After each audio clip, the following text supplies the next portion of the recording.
बोलो जयकारा बोल मेरे श्री गुरु महाराज की जय।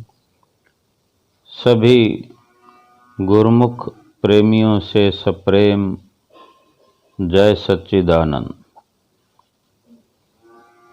सभी संत महापुरुष वेद शास्त्र ग्रंथ पोथियां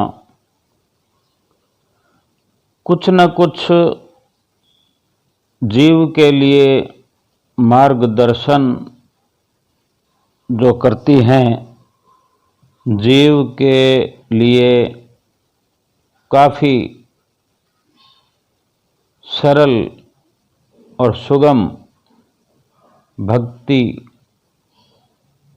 प्राप्ति का एक संदेश देती हैं। गीता जी में वर्णन है कि हर किसी के लिए जरूरी है कि जरा को जरूर जानना चाहिए। जरा के मायने आम बोलचाल की भाषा में तो हम जरा थोड़े को कहते हैं, थोड़ा सा, जरा सा, लेकिन यहाँ जरा जो शब्द है उसको दर्शाया है तो जरा माने मिटना।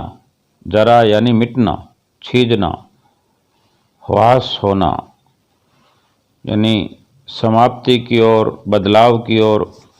जैसे उदाहरण के तौर पर कोई भी सवेर ऐसी नहीं जो शाम के अंदर तब्दील ना हो, कोई शाम ऐसी नहीं जो सवेर में तब्दील ना हो, कोई रात ऐसी नहीं जो प्रभात पैदा ना करे। परिवर्तन जो है वो यहाँ का नियम है। हर पल परिवर्तन है, हर पल बदलाव है, सब कुछ बदलता रहता है। अब हम किस तरह अपने नज़रिए से देखते हैं वो हम पर निर्भर करता है, लेकिन परिवर्तन तो हो रहा है।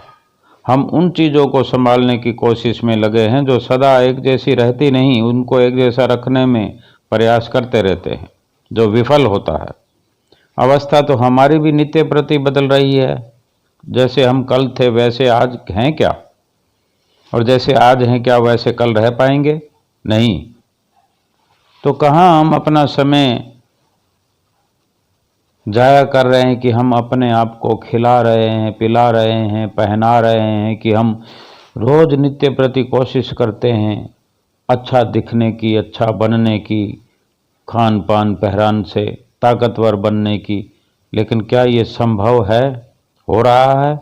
10 साल पहले कैसी अवस्था थी, अब 10 साल के बाद हमने जो अपनी अवस्था को अगर गौर करें तो हम पहले से कमज़ोर हो गए हैं।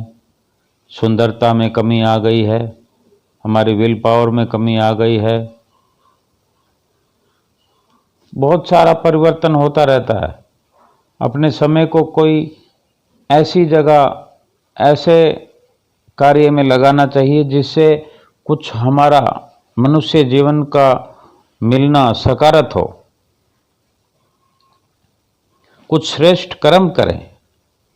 अगर श्रेष्ठ कर्म करना है हमें मनुष्य जन्म में, जबकि ये मनुष्य जन्म इस मनुष्य शरीर का भरोसा नहीं है, इसलिए अगर हमें कहीं कभी ये ख्याल आता है, महापुरुष तो वाणियाँ ग्रंथ सब पुकार पुकार कर कहती हैं कि श्रेष्ठ कर्म करने के लिए ही जन्म मिला है। हर वक्त हर पल श्रेष्ठ कर्म होना चाहिए, लेकिन फिर भी अगर हम अपने पे भी छोड़ दें तो कई बार विचार आता है कि हमें भी भगवान का भजन करना चाहिए, तो फिर करते नहीं हैं। उसके बारे में भी विचार है कि अगर ख्याल आ गया है कि शरीर ये रहेगा नहीं और हर वक्त तो बदल ही रहा है, नित्य प्रति शरीर विनाश की ओर जा रहा है और एक समय ऐसा आएगा कि ये शरीर रहेगा भी नहीं। अगर ये ख्याल आते हुए मन के अंदर विचार आए कि ये शरीर तो श्रेष्ठ कर्म के लिए मिला है, श्रेष्ठ कर्म अगर हम करना चाहें तो फिर तुरंत करना है, इसी वक्त करना है, इसी वक्त से शुरुआत करनी है, इसी क्षण वक्त का इंतज़ार नहीं करना, जिस वक्त का भरोसा ही नहीं है, फिर इंतज़ार किस बात की। और विचारों की जो अराजकता है वो हमारे भीतर जो चल रही है, लगातार नित्य निरंतर चलती है। रोज नए विचार बनते हैं, नए उद्देश्य बनते हैं, नई दौड़ हम दौड़ने लगते हैं। तो हम अपने अंदर खुद को देख रहे हैं परिवर्तन को, फिर भी समझते नहीं हैं। हमें समझना चाहिए कि हम स्वयं नित्य प्रति हर पल बदल रहे हैं। फिर दूसरों के बदलने पर, चाहे वनस्पति हो, चाहे दूसरों के विचार हों, चाहे कोई भी कहीं के नियम हो, वहाँ पर बदले जाते हैं, तो उन पर हमें कोई प्रतिक्रिया देने की ज़रूरत क्यों पड़ती है? हमें क्रोध क्यों आता है कि ये सब क्यों हो रहा है? क्योंकि जबकि परिवर्तन ही संसार का अटल नियम है। हमें हर वक्त ये विचार करना पड़ेगा कि सब कुछ बदल रहा है तो हम भी बदल रहे हैं, और बदलते बदलते यूं समाप्ति की ओर पहुंच जाएंगे तो क्यों ना। और जब कुछ करना ही है तो हमें जो सीख मिलती है संतों महापुरुषों से, कि हम जो नित्य निरंतर कोशिश करते हैं कि जो चीज़ लगातार हमारे हाथों से फिसलती जा रही है उन्हीं को पकड़ने का प्रयास करते, और जो हमारे साथ कोई शाश्वत अनमोल संपदा है उसकी ओर प्रयास क्यों नहीं करते। जीव आत्मा अजर अमर है,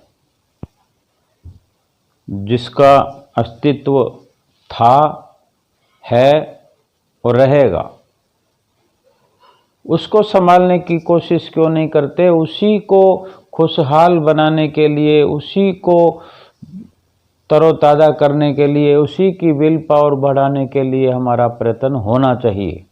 इसीलिए ही तो मनुष्य जन्म मिला है। और उसकी संभाल कैसे हो गई, कैसे होगी?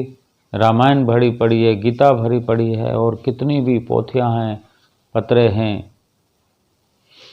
और फिर उनको समझाने के लिए वक़्त के संत महापुरुष इस धराधाम पर अवतरित समय समय पर होते रहते हैं, होते रहे हैं, और आज भी श्री परमहंस अवतार के रूप में श्री आनंदपुर दरबार के सिंहासन पर विराजमान श्री श्री 108 श्री छठी पातशाही गुरु महाराज जी के रूप में हमारे सन्मुख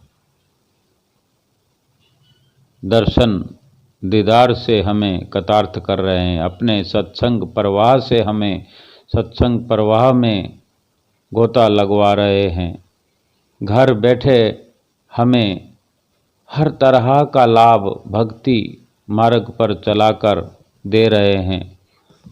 इस तरफ हमारा प्रयास होना चाहिए, नित्य नियम का पालन करते हुए, नित्य प्रति नित्य निरंतर उनके सानिध्य में हमने अपने जीवन को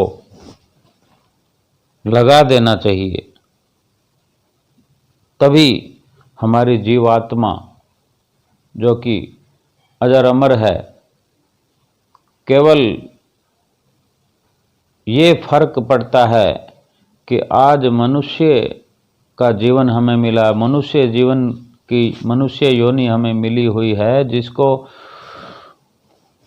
प्राप्त करने के लिए हमने ढेर सारी असंख्य प्रार्थनाएं की हैं, और अनगिनत योनियां प्राप्त करके 84 लाख योनियां भोग भोग के अनेकों कष्ट उठाए हैं। ऐसे ऐसे कष्ट जिनका निवारण होना असंभव सा हो जाता है।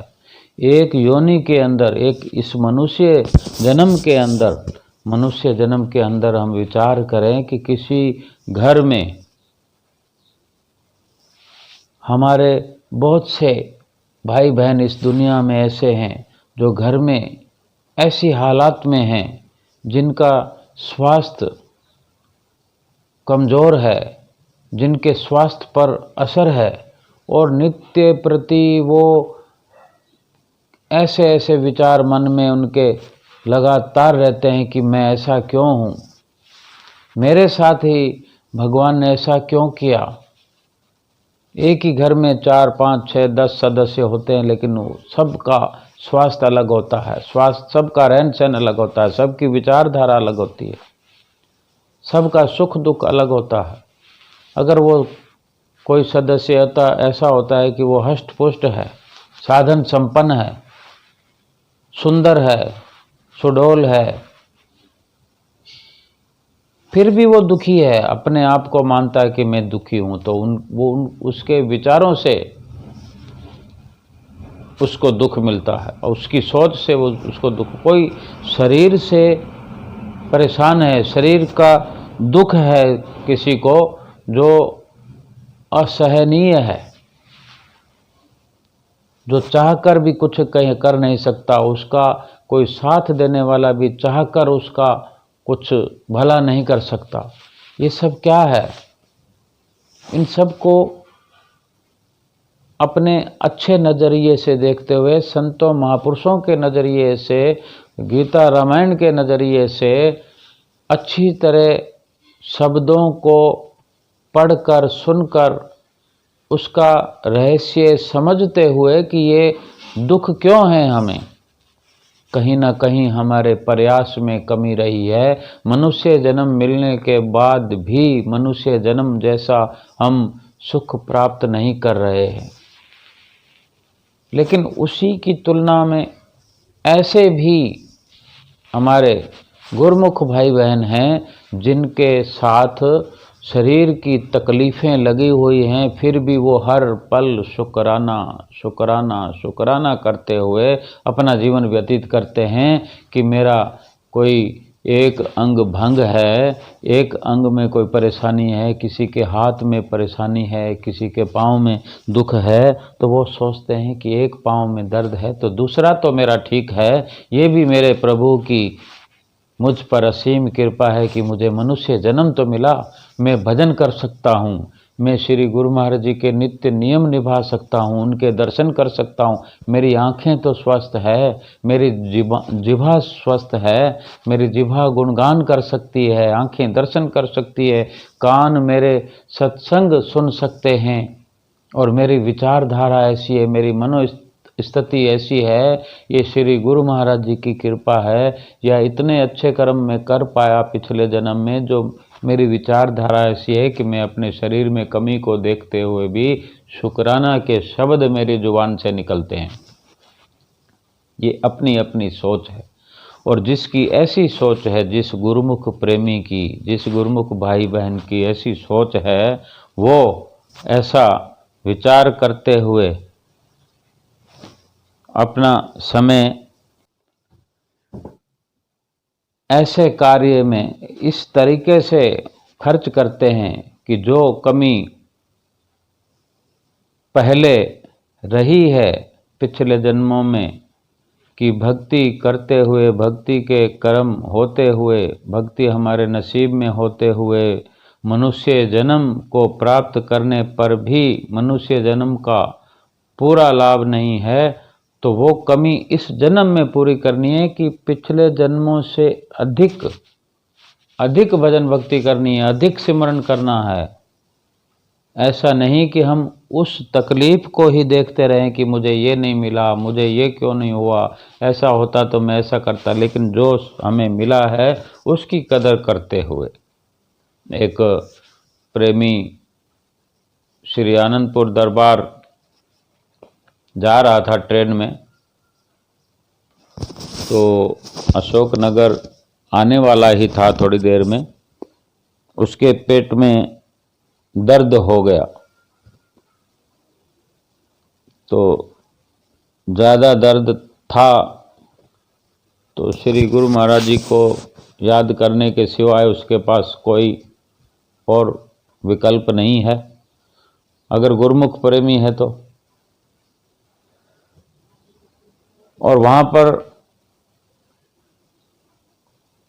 एक मुसाफिर जो एक साथ बैठे होते, किसी ने एक पुड़िया, चूरन की पुड़िया उसे देते हुए कहा कि आप ये चूरन ले लीजिएगा, भले ही थोड़ी देर में ही सही जैसे मौका मिलता है, लेकिन इसको शहद के साथ लेने से ये पुड़िया चूर्ण की लाभ करेगी।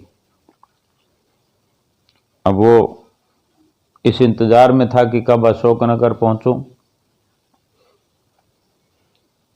तभी कुछ शहद का इंतजाम हो पाएगा। तो देखते देखते अशोकनगर आ गया और दर्द बहुत ज़्यादा ना सही, लेकिन दर्द तो दर्द होता है। अशोकनगर आ गया और बस में बैठ गया। अब सुबह सुबह का समय था, वहाँ पर कोई बाज़ार वगैरह तो खुला होता नहीं है।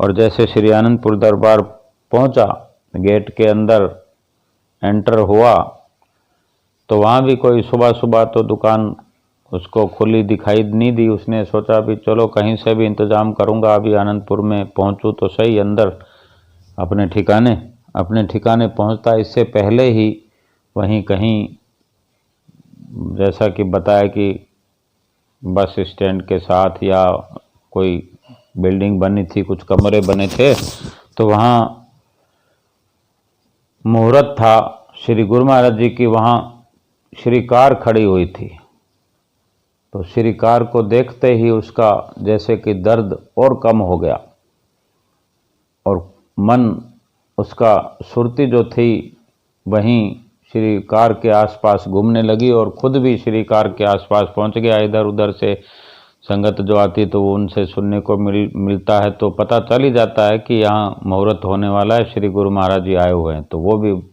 बंदा पहुंच गया, प्रेमी, अंदर जहाँ कमरे वगैरह कोई बिल्डिंग जैसे बनी थी, तो अंदर चला गया और वहाँ पर श्री गुरु महाराज जी के दर्शन हो रहे थे।